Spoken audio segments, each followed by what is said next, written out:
அரசு பேருந்து ஓட்டுநர்கள் சட்டை பையில் கைபேசி வைக்க தடை விதிக்கப்பட்டிருக்கிறது. கூடுதல் விவரங்களை எமது செய்தியாளர் பாஸ்கர் வழங்கிட கேட்கலாம். பாஸ்கர், என்ன காரணம்? முழு விவரங்களை பதிவு பண்ணுங்க.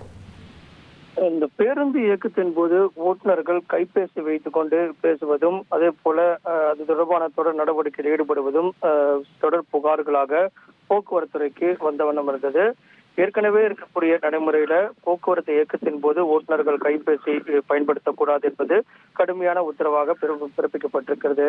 அதை ஓட்டுநர்கள் சரியாக கடைபிடிப்பதில்லை என்பது தொடர்பான புகார்களும் வந்த வண்ணம் இருக்கிறது. இதன் காரணமாக ஓட்டுநர்கள் சட்டப்பையில கைபேசி வைத்திருக்க கூடாது, பணியின் போது கைபேசியை இயக்கிக் கொண்டு பேருந்துகளை இயக்கக்கூடாது என்பது போன்ற பல்வேறு உத்தரவுகள் பிறப்பிக்கப்பட்டிருக்கிறது. ஓட்டுநர்கள் பணியின் போது கைபேசி பயன்படுத்துவது உறுதி செய்யப்பட்டால் உடனடியாக கடுமையான நடவடிக்கை எடுக்கப்படும்.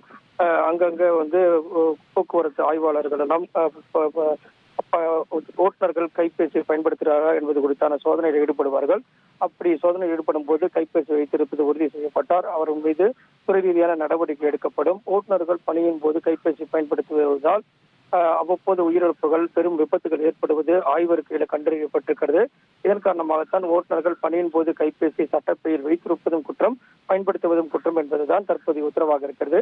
இந்த உத்தரவை கடுமையாக பின்பற்றப்பட வேண்டும். கைபேசி பயன்படுத்துவதும் கைபேசியை வைத்திருப்பதும் கூடாது என்பதுதான் இந்த உத்தரவினுடைய சாராம்சமாக இருக்கிறது. ஆய்வின் போது கண்டறியப்பட்டால் உடனடியாக கடுமையான துறை ரீதியான நடவடிக்கை எடுக்கப்படும் என்ற எச்சரிக்கையும் விடுக்கப்பட்டுள்ளது.